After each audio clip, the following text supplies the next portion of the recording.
लाली पलंग झालरदार तकिया ये जी, लाली पलंग झालरदार तकिया।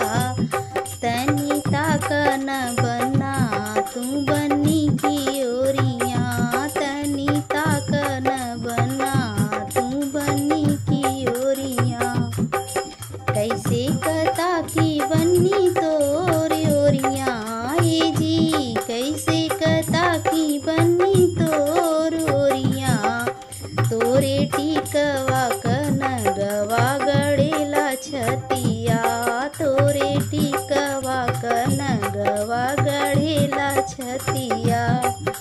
गढ़िद तू आजू की रतियां ये जी, गढ़िद तू आजू की रतियां। कल जैब परदेसवा जो हब बटिया, कल जैब परदेसवा जो हब बटिया। लाली पलंग झालरदार तकिया ये जी, लाली पलंग झालरदार तकिया। तनी ताकन बना तू बनी की ओरियां, तनी ताकन बना तू बनी की ओरियां। कैसे कता की बनी तोर ओरियां ये जी, कैसे कता की बनी तोर ओरियां।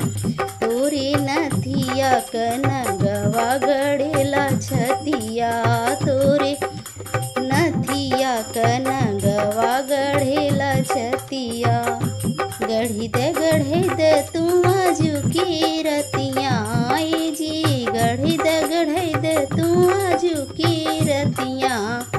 कल जैब परदेसवा जो हब बटिया, कल जैब परदेसवा जो हब बटिया। लाली पलंग झालरदार तकिया ये जी, लाली पलंग झालरदार तकिया।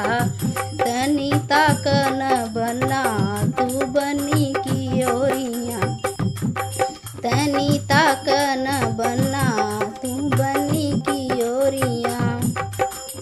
कैसे कता की बनी तोर ओरियां ये जी, कैसे कता की बनी तोर ओरियां। तोरे हरवा कनगवा गड़ेला छतिया, तोरे हरवा कनगवा गड़ेला छतिया। गढ़िद तू आजू की रतियां ये जी, गढ़िद तू आजू की रतियां। कल जैब परदेसवा जो हब बटिया, कल जैब परदेसवा जो हब बटिया।